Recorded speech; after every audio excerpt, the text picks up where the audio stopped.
Welcome to the No BS Spiritual Book Club's live streaming interview series, where leading new thought teachers, speakers, and authors share the intimate stories behind the 10 best spiritual books that inspired them the most on their spiritual journey. From well-known classics to hidden gems you might never have heard of, the No BS Spiritual Book Club saves you time and money by sharing reliable recommendations from those who've walked the path before you. The No BS Spiritual Book Club, the only no BS guide to the best spiritual books to inspire your own journey of self-discovery. Here's your host, founder of the No BS Spiritual Book Club, Sandie Sedgbeer. Hello. There are many definitions of success, but the words achievement, money, comfort, status, and influence are usually common criteria. That was true for this week's guest, who reached the pinnacle of Silicon Valley's success as co-founder of 2 high-tech firms until he woke up. While every guest on this show has underscored the influence that books can have on our ideologies, careers, vocations, and ultimate life paths, today's a first, because I cannot think of anyone who has confessed to having such an instantaneous slap up the side of the head kind of awakening as Steve Farrell had after reading one of his first spiritual books. That epiphany led him to turn his back on a successful company and career without a clear direction, to embrace a new vision of helping people awaken to our interconnectedness, our potential for evolutionary change, and the power that we hold to heal societal dysfunction and create a better world for all of us. Steve Farrell, welcome. Sandie, thanks so much for having me. Yes, and slap on the head it was there. Valley. It certainly was, yeah. And that's the first time I've heard such a direct influence of a book. Yeah, well, I get that. I don't think I've talked to anybody that has made a U-turn that's that substantial in such a short period of time based on reading a single book. So yes, this is actually the first time I've talked about this particular aspect to my journey, but it's true. Well, for those who are not familiar with your pioneering evolutionary work, that book, which we'll discover in a moment, led you to become the co-founder, along with Neale Walsch, of Humanity's Team, a large global nonprofit that's transforming people's lives around the world through conscious creativity. We'll talk a bit about that later too. But first, tell me about your relationships with books in general before you had that experience. Well, books are fabulous. The investment of money is very small when we buy books. Of course, there's an investment of time, but where we really do our homework and identify books that really can move us, can shape us, can help to thrust us toward our destiny in life, they are incredible. And so this my list of 10 books is that, and of course it's got a heavy slant in the spiritual direction, because after all, it's a spiritual universe. It's not, our physical bodies are just supporting this one lifetime. It's a spiritual universe. So really understanding the fullness of this spiritual universe and the place that we fit in that, who we are, our invitation, etc., is crucial. So, but then there are other books here in my list that were incredibly important to my formative years, and also to business, because of course my journey did take me to the center of wealth creation there in Silicon Valley, and creating a business structure that was right for me and for these businesses that grew at hyper speed was another crucial element to this whole journey that I've been on. So yeah, these 10 books have really helped to shape me in a huge way. So it wasn't difficult to pick 10? Not too difficult. If it were 100, it might have been tougher. 10, not so tough, because 10 were really reaching up into, okay, what really, slapped me upside the head? What moved me in a substantial way? And that wasn't too tough for me to settle down on these 10. Of course, there are many other books that helped to shape me, but not that really put their fingers in the clay like these books to shape me into who I've become. Now, you said that you hadn't read many spiritual books at all until your mother asked you to read the first one on your list, which is Conversations with God, an Uncommon Dialogue, Book 1 by Neale Donald Walsch, published in 1995. What happened when you read that book? The book, the God of my understanding spoke through that book. I, from an early age, as I shared on a previous show with you, did feel this really magnificent, loving, non-judging God, and that was always there in my corner. And by the way, that I always felt was in everybody's corner, actually, not just my corner, that was in our corner, and there was always a wind at our back. And so when I read Conversations with God, Book 1, there in 1995, this loving God that spoke to us as a part of her, cells in a body, so to speak, with just wisdom from beginning to end as to who we are. The little soul in the sun is a little story in there. A book was actually made from that.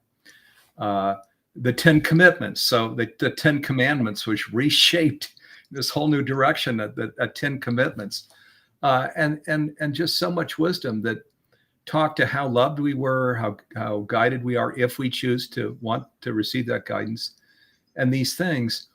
And so even though I was in hyper growth mode as an entrepreneur, CEO, co-founder of my first company at this time, I was like blown away by this book. It did slap me around the head. I talked to my wife, and she was the one that could. We were not married at the time. We were dating, but that really understood me and that got that this was really making this huge impression on me, and that would no doubt shape my future and our future together when we got married.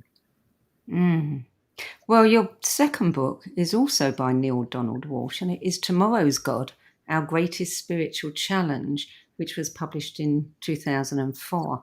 What was it about this book that made it to your list? So this book is a book about activism.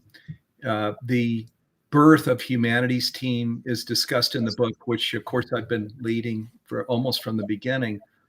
The conversation around with Neale and God of you should start this global undertaking called Humanity's Team, narrow and deep, focused on our oneness with the divine, each other, and all of life, and all of what Humanity's Team could become. And interestingly, here we are all these years later, actually 20 years later, and we have become what that conversation was, that Humanity's Team could be these things in the world.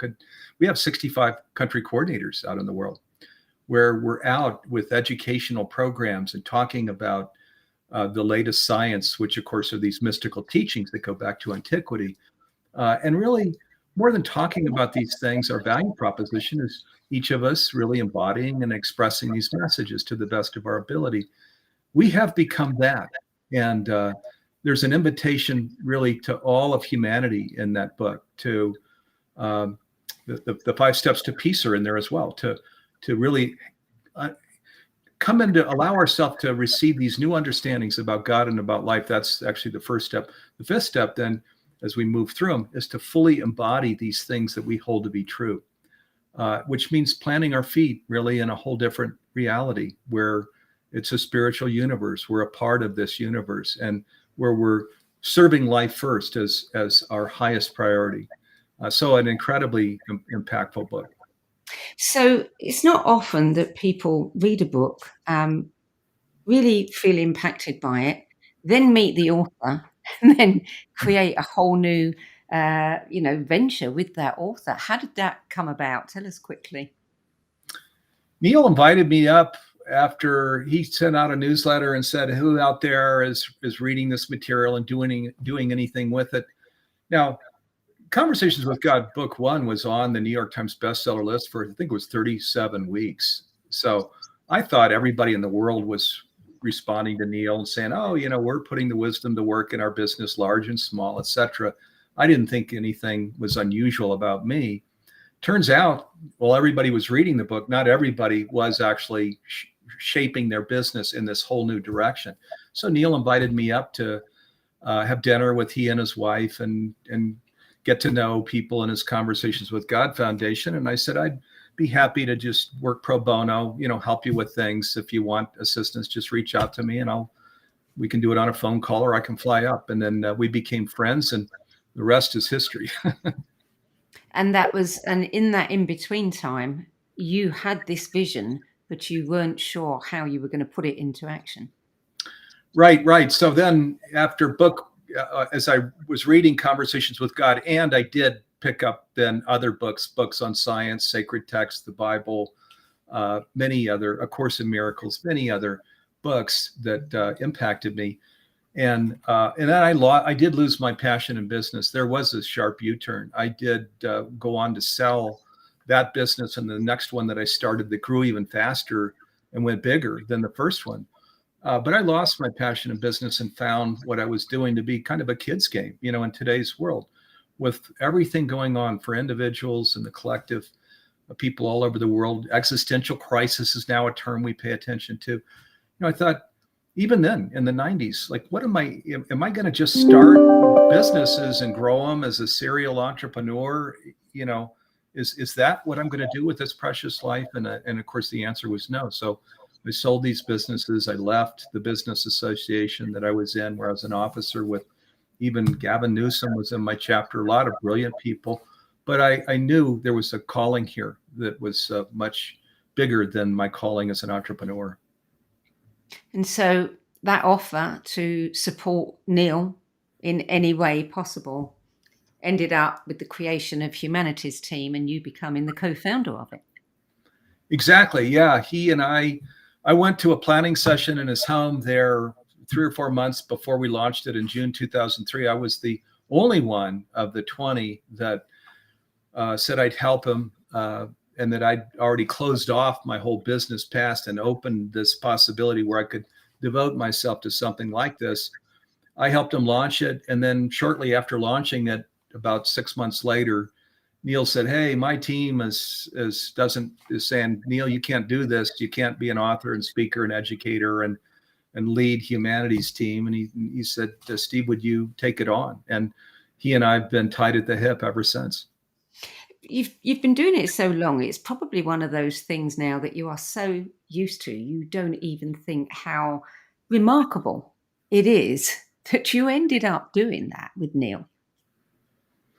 Yeah, it is. As you know, we call it inside of Humanity's Team. And even as I speak, kind of my mother-in-law gave it this term, a God job, in the sense that it's not really Neale's vision or my vision, or it's more what we all pray and meditate and go into stillness exercises and things. And we're being led, guided to what is to be.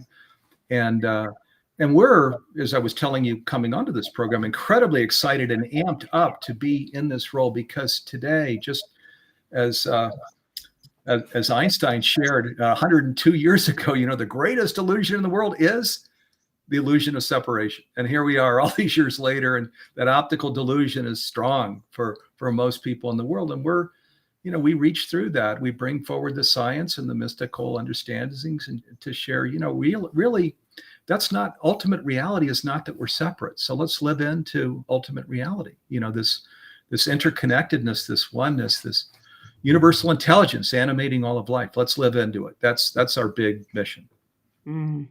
Well, Neale's books have really affected you, because book 3 is also by Neale, and it is Home with God in a Life That Never Ends, a wondrous message of love in a final conversation with God. That was published in 2006. Yeah, such an important book. If you want to understand, really go deep on this lifetime, and then if we have everlasting life, and and other properties of the one, this universal intelligence or consciousness. This book gets into what that is and how that works, and astounding insights, such as, I'll give you one, that we never leave the body until the soul decides to leave the body. So it's always, in other words, individual choice, which is a hard one to really swallow, because you look at World War I and World War II and other things that go on, and it's a tough one to really get your head around. But I do believe it's true, and don't have time to kind of talk that all out. But this is one of the many pieces of wisdom there, that the soul is actually determining its path all the way through. The decision to come into this life, the decision to leave this life, this loving place that we're in, even in a physical body. And a lot of times we don't feel that loved, or don't feel that floodlight that's here always. This book tells you, shares the wisdom of the physical life, the afterlife, and this whole cycle that we live in eternally. Well, of course, it wasn't the final conversation, because book 4, Awaken the Species, also by Neale, with the subtitle New and Unexpected Dialogues, was published in 2017. Yes, exactly. This was the unexpected book. The Home with God was supposed to be the last book. I would tell, if people were going to read only one book here, the 10, read this one, because if there are lots of prayers here on the planet, lots of meditation around what can we do? You know, we've got kids here, we have future generations. Us boomers have had it good. Future generations, can we create a really sustainable and flourishing planet? This book was the answer to our prayers. That's actually how the book opens up. And Neale says, why are we here? You said we were done at home with God. And it opens up with, because half of your planet, Neale, is down on its knees praying for some vision, some clarification, some action steps that take you to that sustainable and flourishing place. So I can't imagine where God, the God of our understanding, really opens the kimono to all of that. Why would we not want to understand what she has to say?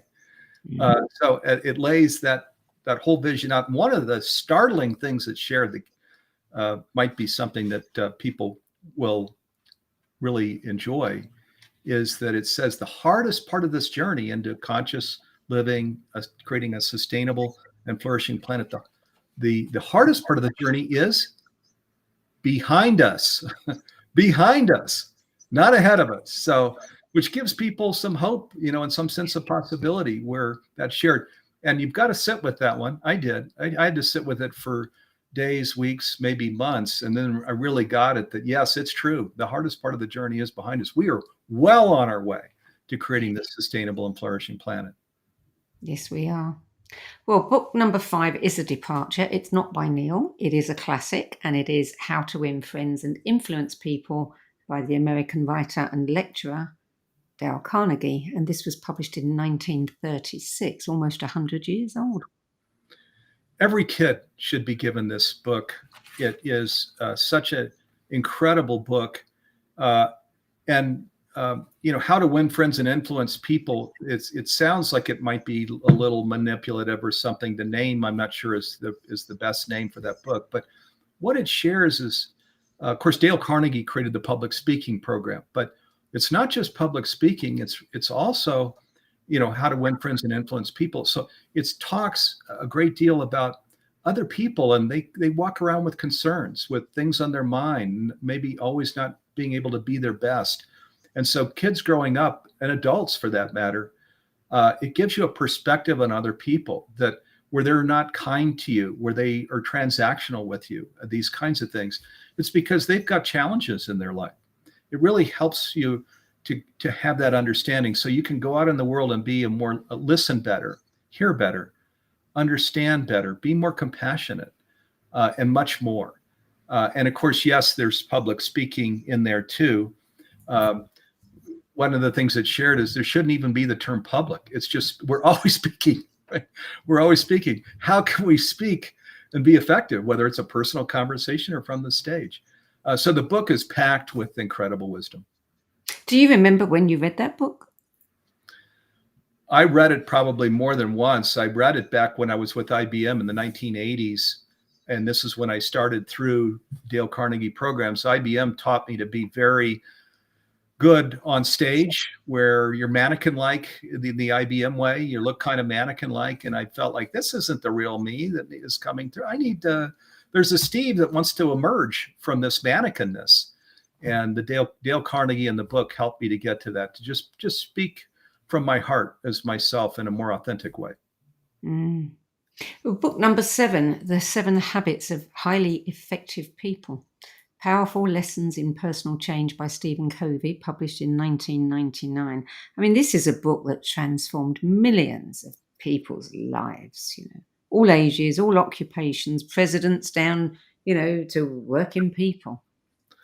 Yeah, this is, again, another formative book. Boy, everybody should read this book, just like the previous book that we talked about. And because on our spiritual journey, it's an inside out job. We often hear that. Well, inside out means that it starts with what Covey calls a personal success. We've got to have these personal successes before we can create public successes, which means we have to really grow into the fullness of a mature individual, responsible individual, an individual with wisdom. And this book takes you on that journey to these private successes where we grow into the fullness of who we can be as mature, responsible adults. And then, yes, from the stage or writing books or however we do it, where we can then have public impact, where people can feel that it's a mature person speaking through, not narcissism or something silly like that. You found this one so useful, you actually taught it to your staff, didn't you, in the lunch break? I did. Yeah, I share that in my book. I did. It was when in the 90s, I mentioned what happened to me, and just the dramatic impact that Conversations with God had. And I wanted to, of course, be in integrity, so to share inside of this growing organization. And I could only be so spiritual as I'm talking about God and the divine, and we're part of God and the divine. Candidly, most people couldn't really relate to that very well. Stephen Covey actually is somebody who's very deeply spiritual, and he actually shares the highest, most sublime thing we can feel is oneness. Isn't that interesting? Oneness, this universal consciousness thing. So yes, and I taught it to the team, and it was a way of really talking about how we can be on the spiritual journey without getting terms that would run people away and scare people. Mm. Book number 7 was fascinating when I read up on it. The Great Game of Business by Jack Stack, published in 1992. Tell us about this particular book. This book is for people that are entrepreneurs and you're wanting to be a conscious, you want to start a conscious business. This book is crucial because Jack Stack talks about his experience. He was an entrepreneur, or at least a business owner. He was there with a kind of an old world company in Illinois or somewhere in the Midwest that was a very challenged business, and he needed to turn it around, and he needed the help from all of his teams. So he created what he first started calling the Great Game of Business. He later started calling it open book management. So, and in open book management, what you're doing is you're, first of all, teaching your staff to read income statements and balance sheets. I was a political science major in college. I didn't even take any business classes. So it was something I had to learn to do myself too, is learn all of these, learn financial terms and wisdom. So he did this. He taught his team how to read these financial statements and things. And then he would create incentive programs where, hey, if we increase sales, we'll all participate. We'll get paycheck increases like this, or profit increases. There's a lot more to conscious business than just transparency. But in this area of transparency and teaching financial terms, this book is a must because it teaches you how you can create an open book management system where you're bringing your balance sheet, which shows all of your cash position and so on, and your income statement, which shows what your revenue is, expenses are, and the profit coming to the bottom line. You're sharing that with the team so everybody can understand each month, each quarter, how the company's doing health-wise. And then you can create programs that support the team that's helping to build those results. So we did this. We created bonuses. And then when we sold that first company, we gave them 20% of the funds that we received, the sale price.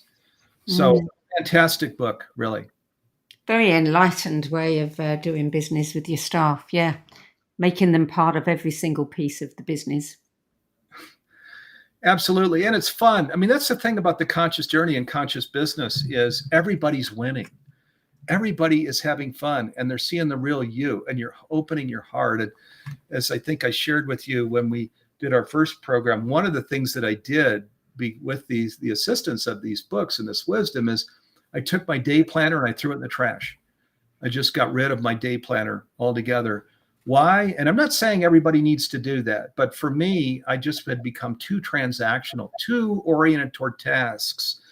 And I had I'd meet with members of the team. Here's 15 things. How are we doing on these? Or how are you doing on your 20 things? There's no time for you to understand what other people are thinking and their good ideas and ways we can collaborate together to create even a better success and open-heartedness, right? With your employees and your customers and vendors. There's no time for that if the time management system takes over. So I threw away my time management system, and to my great surprise, because I was afraid I was going to crash my company, my business then took off into even more hyper growth, which is what happens when you create a true conscious business. Yeah. Well, we're going to take a short break now.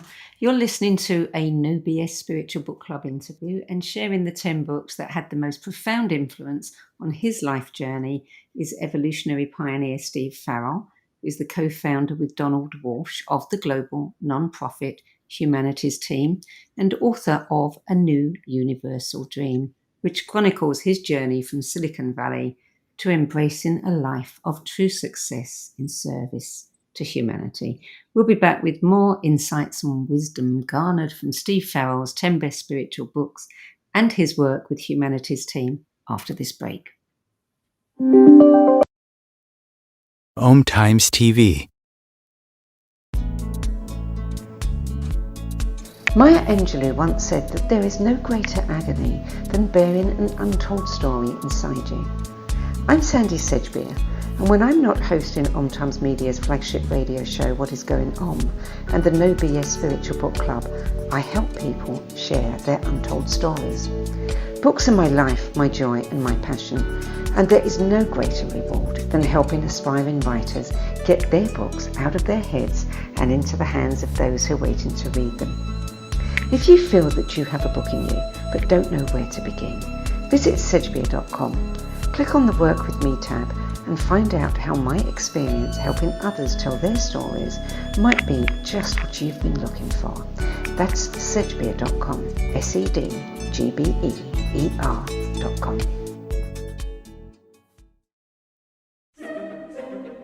Imagine becoming a super influencer. Reinvent yourself, invest in your brand, and then manifest your success with a robust spheric approach. Om Times Media and Broadcasting offers a unique and multifaceted way to become the spiritual and conscious influencer you deserve to be by putting your message across our powerful platform with its proven record of integrity and excellence. Through our produced shows, Om Times offers the opportunity to become a social media TV personality, a radio show host, an Om Times magazine columnist, and a syndicated podcaster, all in one shot. By live streaming your show on Om Times TV and broadcasting it across the extensive Om Times radio and TV networks, you become more than a host. You become an ambassador and a force for positive change. Om Times. Open yourself to the possibilities. There are 16 million children struggling with hunger in America. That's 1 in 5 daughters, sons, neighbors, and classmates who don't know where their next meal is coming from. Yet billions of pounds of good food go to waste every year. It's time we do something about it. Feeding America is a nationwide network of food banks that helps provide meals to millions of kids and families in need. Visit feedingamerica.org to help them feed even more. Together, we can solve hunger. Together, we're feeding America. Welcome back. Steve Farrell. Book number 8, Crossing the Chasm, Marketing and Selling Technology Products to Mainstream Customers by Jeffrey Moore, published in 1991. Doesn't sound like a very inspirational book, but clearly it must have been. It was. This is, again, if you're a conscious entrepreneur, this is another must read because it talks about the life cycle of a business.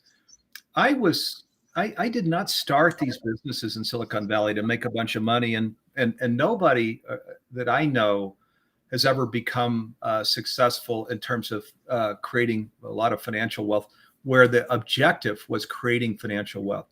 The objective of successful entrepreneurs and all the people that I've known is that they really wanted to build a great company, and that's what we wanted to do. We wanted to build a great company. I was not interested in selling it and making a bunch of money, and I wanted to just keep growing a great business until, of course, I had my personal awakening, and then I didn't really want to continue in business. But this book talked about the life cycle of a business, and it shares that margins. So in the margin is you've got your sale price, then you have your cost of goods sold, right? And margins shrink, and there's a life cycle to those margins where the cost of goods sold and the revenue, that margin will shrink and shrink and shrink. And at some point, then you're going to have to, your business model needs to take that into account. You need to have other ways of making money than just from the margin from the products that we were an integrator with things like bridges and routers and other communications devices. And those margins were going to shrink, is what this book was sharing. And as they shrink, we need to either grow into a different kind of company, or we need to find a buyer that really will have revenue sources other than from these products that are inside of your solution that you're selling to customers. So it gave me a heads up that in the years just ahead, Humanity's Team, this was ENS, my first business, Enterprise Networking Systems. We were either going to hit the rocks if we stayed on the current business model, or we were going to find another company, a global company that was in good position to continue the growth of that organization and keep it healthy, because they had maintenance trucks and things on the street that we didn't have as an integrator.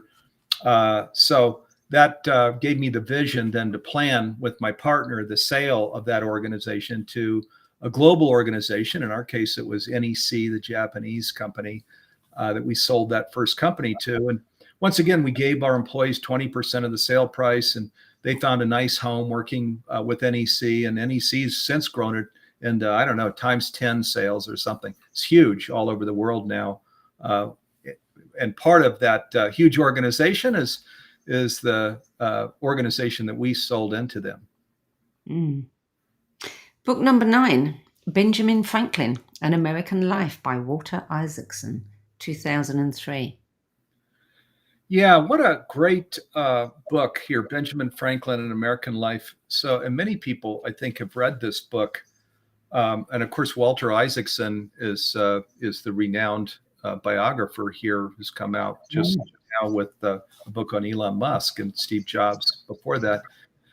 Benjamin Franklin, of course, was this man of virtue. He didn't come from a family of means.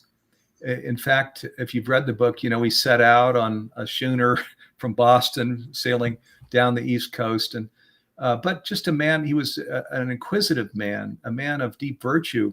One of his virtues, and there were many, of course, this is what Benjamin Franklin was known for, was that we should seek the truth just for the sake of the truth, for the goodness of the truth. I mean, wouldn't that be a beautiful thing today? This was so many years ago that Benjamin Franklin made this a virtue and published it and talked about it from the stage, created organizations where this was was fundamental to the organization. Oh my gosh, today, wouldn't it be wonderful if in politics and just in civil discourse, we really had a heart for the truth. What is the truth here? Let's try and get at the truth. So an amazing book where you look at a person that came from nothing really and grew into this incredible person. He would have been a president of the United States there if he weren't really so old. He was I think maybe the oldest person at that Constitutional Convention. And he had great impact on that Constitutional Convention that created the democracy that the United States became. I wonder what he would make of it if he were alive today, because we really seem to have not only lost truth, but lost our appreciation for it. Yeah, no kidding. Benjamin Franklin would not be happy with this. He also, back in his time, was calling for all of the population of the country and the world to do well. Excess wealth was not something he appreciated. He could see actually the challenges that would create. And of course, this is the direction that the world has grown in and the country has grown in. He wouldn't be happy for a whole lot of reasons, because what he was after, they didn't have a term like conscious living back then, but he would be right here on this program with you talking about conscious living if he were alive today. Yeah. And book number 10 is also by Walter Isaacson, and it is Einstein, His Life and Universe, published in 2007. What did you take from this book? Oh my gosh. And where we're on the conscious journey we really need to understand Einstein's work. There was so many things here. It covers his lifetime as well, but relating to the conscious journey, it puts the foundation under our feet along with current science, because he nailed it back so many years ago. I mentioned 102 years ago, he said the greatest illusion in the world is the illusion of separation. So, and then he went further. I'll share another quote. He said, a human being is a part of a whole called by us the universe, a part limited in time and space. He experiences his thoughts and feelings as something separated from the rest, a kind of optical delusion of his consciousness. This delusion is a kind of prison for us, restricting us to our personal desires for a few persons nearest us. Our task must be to free ourselves from this prison by widening our circle of compassion to embrace all living creatures and the whole of nature in its beauty.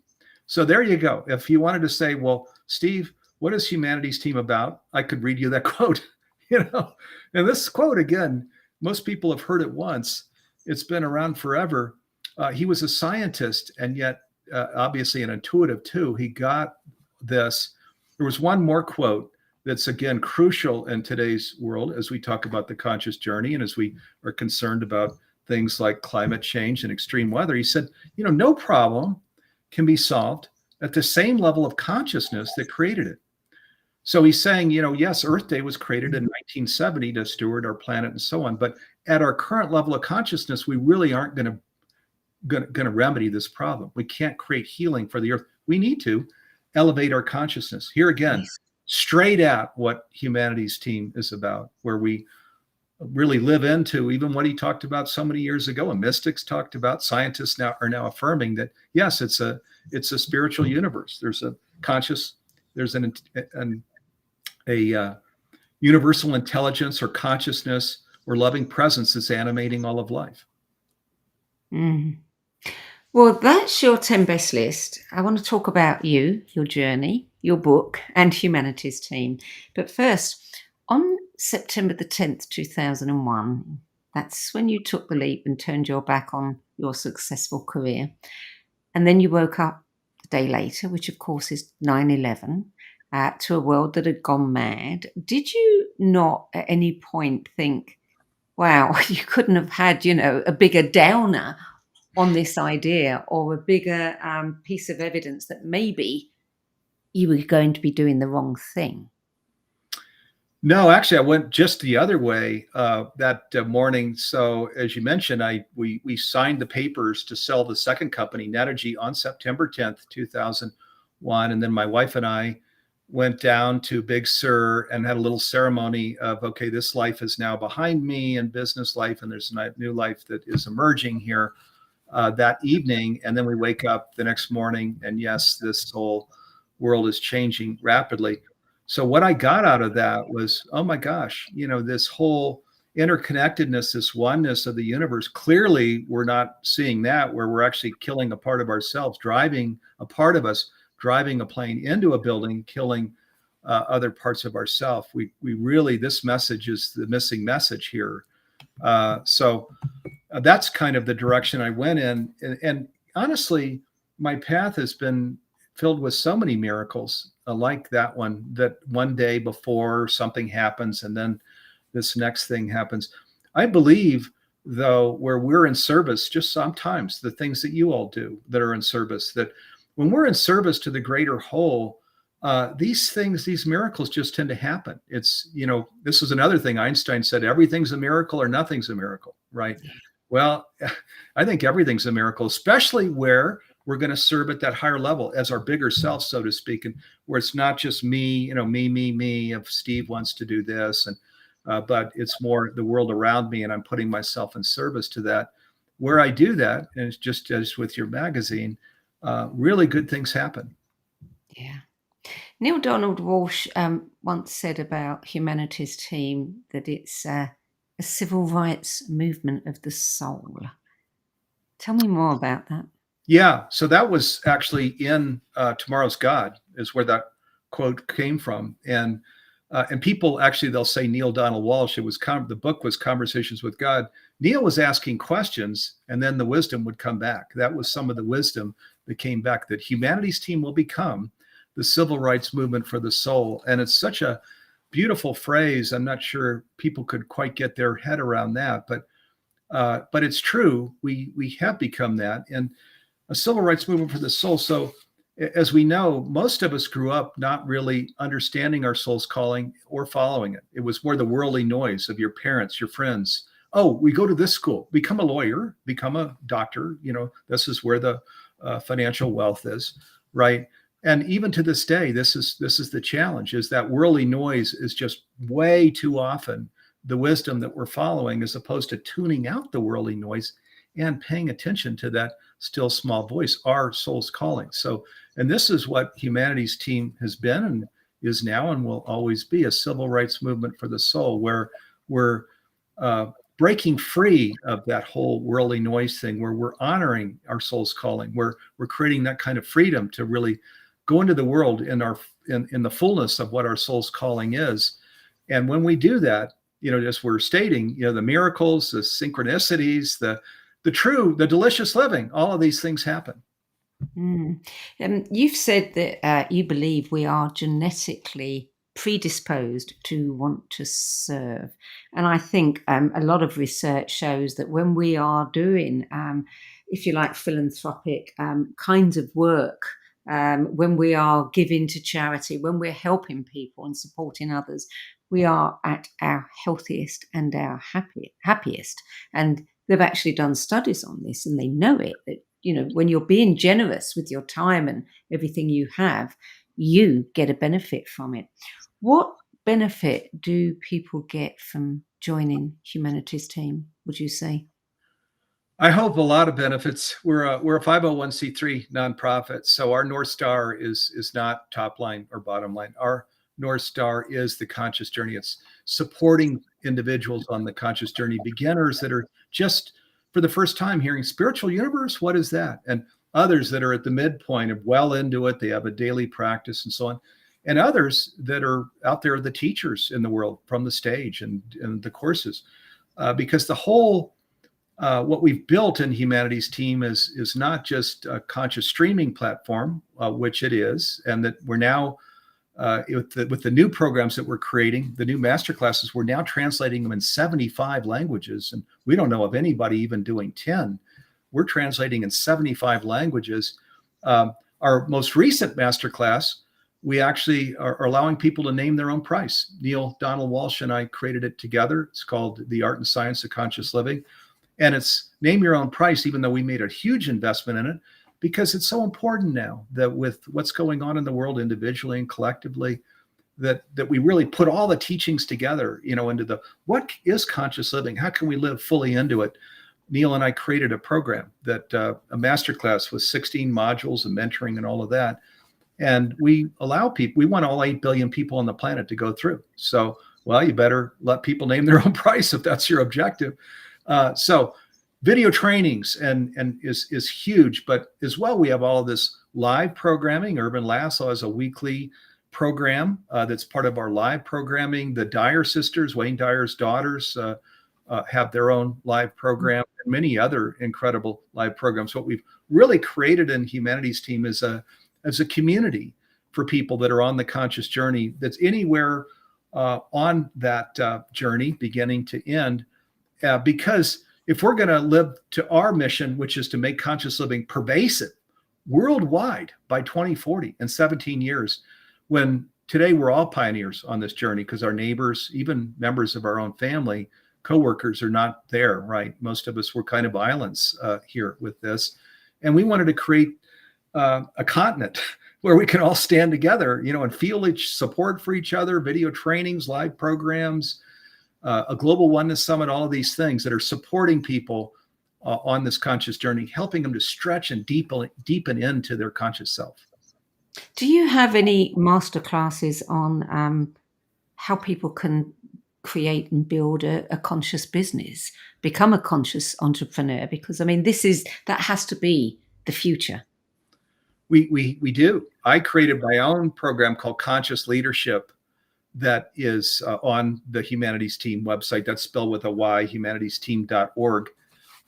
There's a free program, and then there's a masterclass. And then we created a 9-month program called Conscious Business Change Agent. And in fact, we've got a cohort going through right now. It just started a week ago, and it's a 9-month program. And it gets into all of this, the whole entrepreneur thing, how we start it, how we create the culture that is the organization, how we recruit people in, not to just understand the things that we're talking about, because you get into real trouble if there's just the awareness, the understanding, and yet not the embodiment or the expression. So a recruiting process where we're really understanding, are these people that are really, that are past the awareness point, and they're embodying it, living into it, and they can do so with others inside the organization. You get into a lot of trouble in your conscious culture, in a conscious business, where there are people that are newer to the journey and just in awareness, and they can have rather sharp elbows that can be challenging for the organization. That's one of the many things that we get into during that 9-month program. Do you have a favorite of all the initiatives that Humanities Team has been involved in? Oh gosh, my favorite is really just this program, the Art and Science of Conscious Living, that Neale and I created, where we did research for 6 months before we created the program to really get into all of what conscious living is, and that the mystics called it, and that science is affirming, but then also what highly evolved beings do living consciously. That came out of that last Conversations with God book that we were talking about, Awaken the Species. So it really puts it all together. But my favorite, and the thing that keeps me amped up all day, every day, more than dancing to work, like there's tap dancing to work. There's this Warren Buffett thing, right? Which we are that and more. And it's that there's this incredible invitation here to really live into the fullness of this whole of this conscious universe, where we understand we're a part of that body, and we have everlasting life. And in this chapter, there's things that we can live out in our homes, and things that we can do out in the world. I'm incredibly passionate about that, and I work with partners and colleagues all over the world who are incredibly passionate about that. And we just work to have that seep into, if you will, all of what we're doing in terms of the programs we create. Our Global Oneness Summit is now just around the corner, later this month, actually. But year round, to express that, and to create programming like that, and to create a community like that, and ultimately for us to really awaken, have our own personal awakening, and live fully into our own invitation in life. What sort of things will be happening in the Global Oneness Summit? Wow, a lot. So we have over 45 programs this year. It's October 21 to October 24. It's a free program. You can Google Global Oneness Summit and go to that program. Conscious creativity is what our focus is, the theme of this year's program. And so that's all about lifting ourselves to this higher place of imagination, of vision, of process, in terms of allowing our own creative energies to really fully manifest in the world, as to our own personal life, as to our professional life, and so on, as to our movement building, where we're joining together with conscious people all over the world. So we have, as you can imagine, lots of artists and creatives, but all of the amazing people that come in, the Craig Braden and Bruce Lipton, Shamini Jain, again, so many people that came into, I think we had over 60 leaders that are a part of this year's summit that make it definitely worth checking out. So you published a new universal dream, My Journey from Silicon Valley to a Life in Service to Humanity. Why did you bring that book out now? What inspired that? It was like my whole life. It was more of something that I was told to do. It's my first book, and I wasn't necessarily with my family. I'm happily married and have 2 young adults, and wasn't necessarily wanting to take the time to write a book, especially like this. It's over 50 years. It's the true story of my life from the time I was 12 years old, living with a divorced mom and 6 brothers and sisters in a small home, to then finding myself in the center of wealth creation, the private jet world, and then being called to conscious living and starting Humanities Team and growing Humanities Team into what it's become. And I think the germ of it for me was that all of us on this conscious journey are really excited, amped up about certain teachings that we want to share.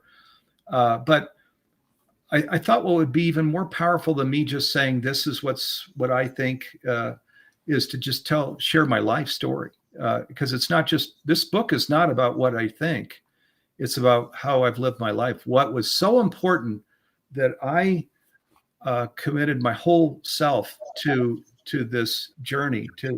So I share that journey from a young age to today, and I stop all along the way with all of my lessons learned, because I wanted people to be able to read this book. And the conscious journey does have these arduous moments that are really, really tough, very, very challenging. In fact, a challenging heart maybe is our most important attribute.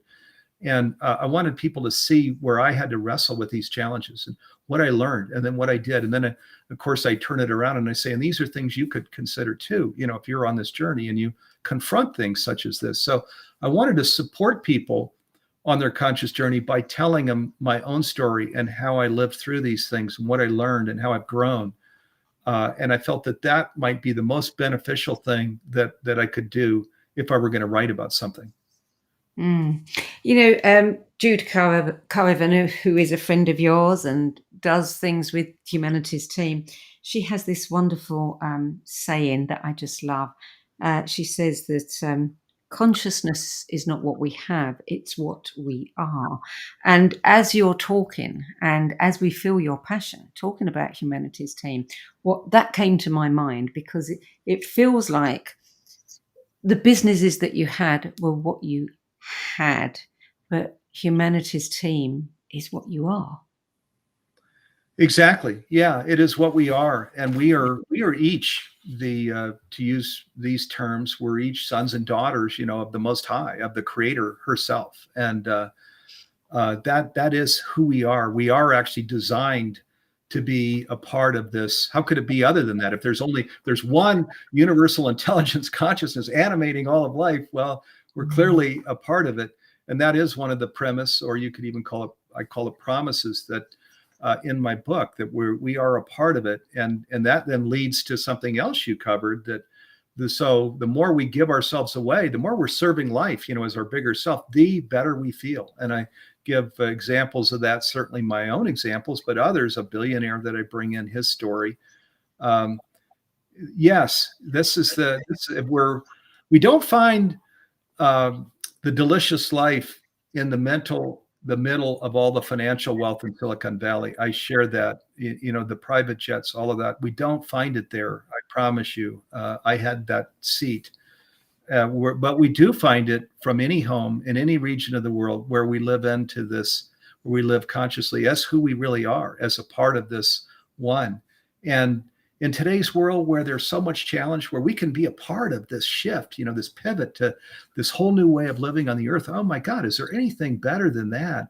One, we enjoy it in the most incredible way with our partner and our kids and in our workplace. But two, oh my gosh, if we can be a part of this shift that's occurring now and affect real change, and at the time that we transition, we can see that this whole new day is emerging.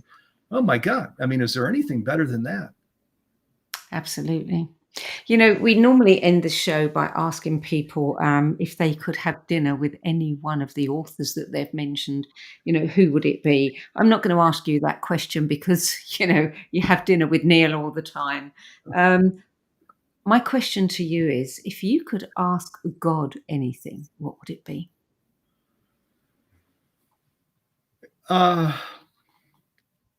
What would it be? Gosh, I feel like in my daily practice, boy, she's shining her floodlight through in the most amazing way and providing guidance and resources. And so that's a really good question. It's a tough question because I feel like she's answering it all day long, every day for me, and which is why I have.